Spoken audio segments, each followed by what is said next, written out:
Please come on in, take your seats. We can get started.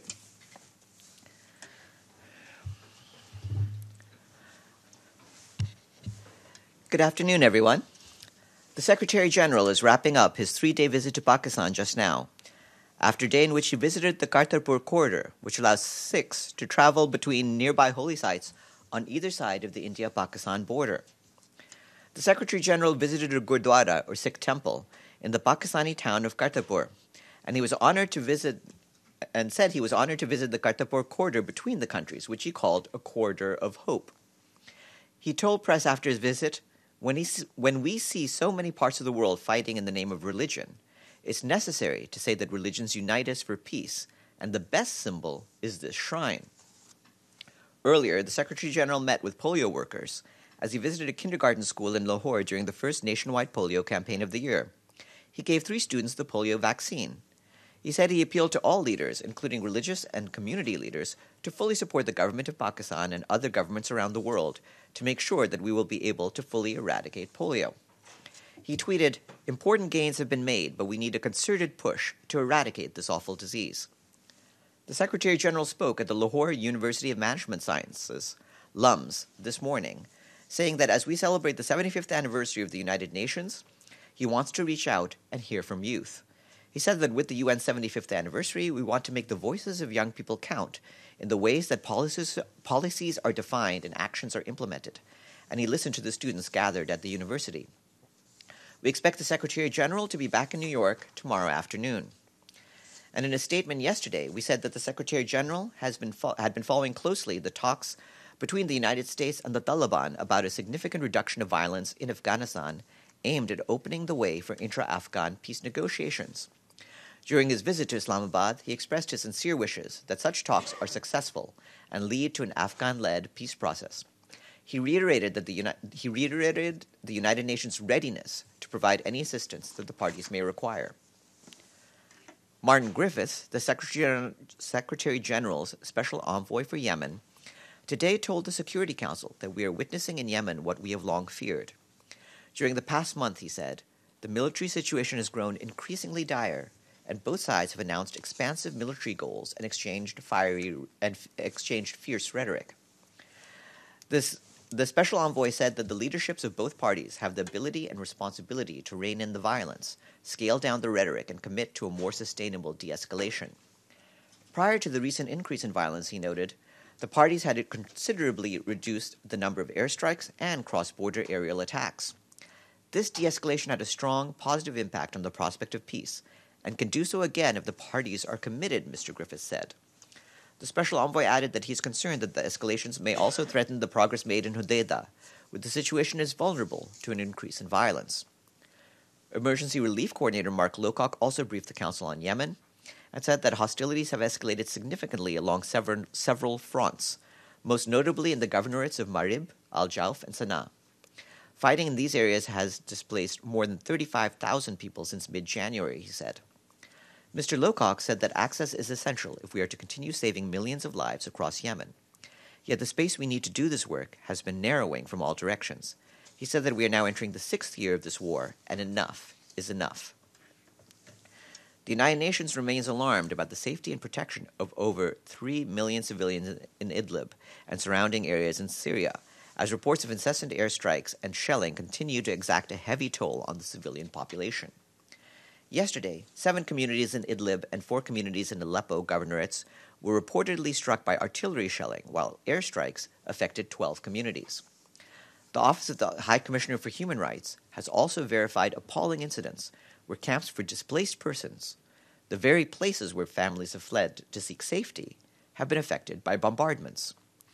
The World Health Organization said that since the 1st of December, dozens of health facilities have suspended services in the Idlib and Aleppo areas. Out of nearly 550 health facilities in northwest Syria, only about half are operational. We continue to call for an immediate cessation of hostilities. We further urge all parties and those with influence to ensure the protection of civilians and civilian infrastructure in line with their obligations under international humanitarian law, and to ensure safe and sustained humanitarian access to people affected by the crisis. The parties to the Libyan Joint Military Commission, or the 5+5 talks, have resumed their discussions in Geneva today. Hassan Salameh, the Secretary General Special Representative for Libya, told the press in Geneva that despite the continued violations of the fragile truce, the last of which was an attack today on Tripoli's seaport, none of the parties to the Libyan Joint Military Commission has reneged on the principle of accepting the truce. Mr. Salameh hopes that this round of talks succeeds in reaching a consensus about what a lasting ceasefire could look like in Libya. Mr. Salameh also said that it would be difficult to move forward with the 3 tracks of the peace process if the violations of the truce continued. He noted that we have registered 150 violations until now. Today, the UN mission in the Central African Republic is continuing its operations to protect the population and secure the town of Burao in the country's northeast. On Sunday, there was violent fighting in Burao. UN peacekeepers and members of the Central African Army worked together to repel heavily armed fighters from the FPRC armed group, who were threatening the army base, the UN base, and a site hosting people displaced by a previous wave of violence in Burao. The UN mission strongly condemns this offensive against the town, which constitutes a serious violation of the peace agreement to which the armed group is a signatory.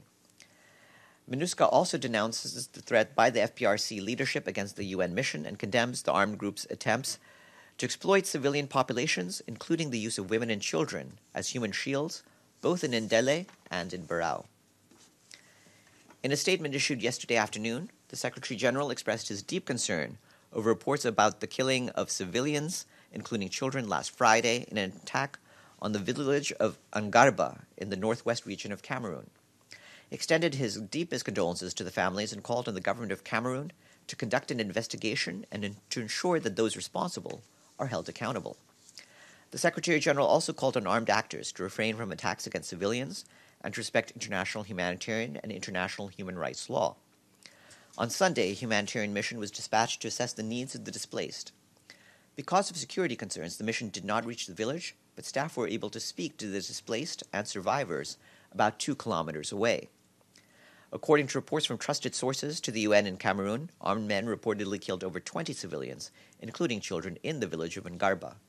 At least 9 houses were burned and an estimated 600 to 700 people were displaced. For 2020, over $317 million is required to meet humanitarian needs in Cameroon. Donors are urged to continue and increase their support. In a statement issued yesterday, the Secretary General strongly condemned the attack on Sunday that reportedly targeted churchgoers in Pansi, in the Sahel region of Burkina Faso.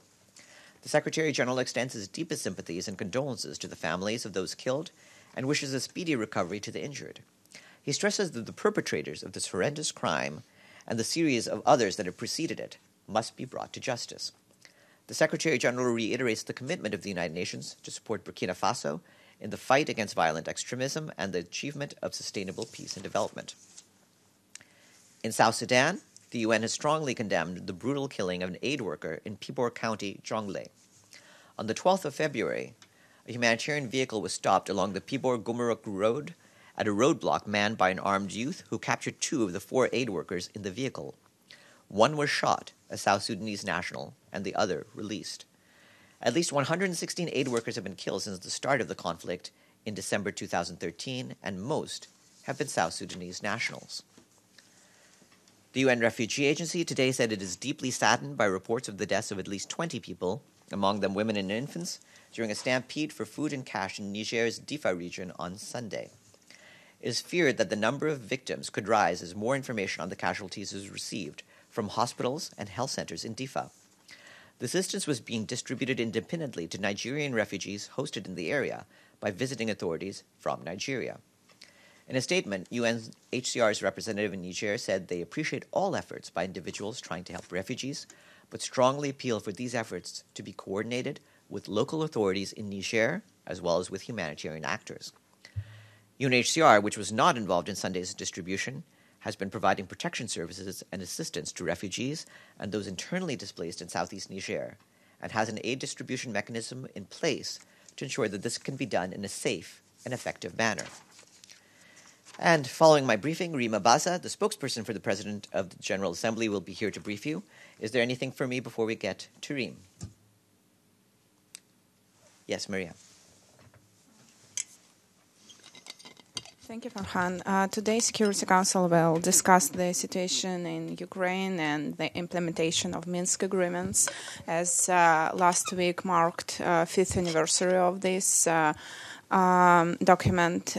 Do you have any comments from Secretary General on the 5th anniversary? Thank you. Well, regarding that, our basic stance on this, as you know, is that we want all parties to abide by the Minsk agreements, and of course, we hope that that the parties will continue to do their utmost to de-escalate the situation along their areas.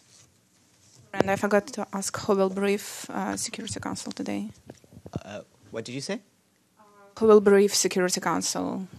I believe there will be a briefing from the Department of Political Affairs. We'll give you those details this afternoon as that proceeds. Huh? We'll have to see. We'll check with our colleagues in Political Affairs.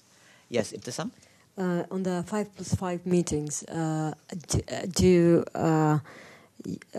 they going to take place only for one day or longer? And did the format change? Or are you still with the same format where you have each of the group in different rooms, and Mr. Salami is going back and forth between them?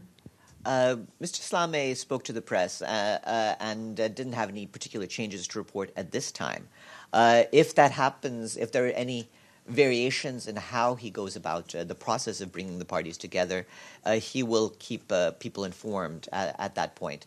As for the duration of the talks, they've begun and they're underway, and we'll see how far we can go with them. And with that, come on up, Reem.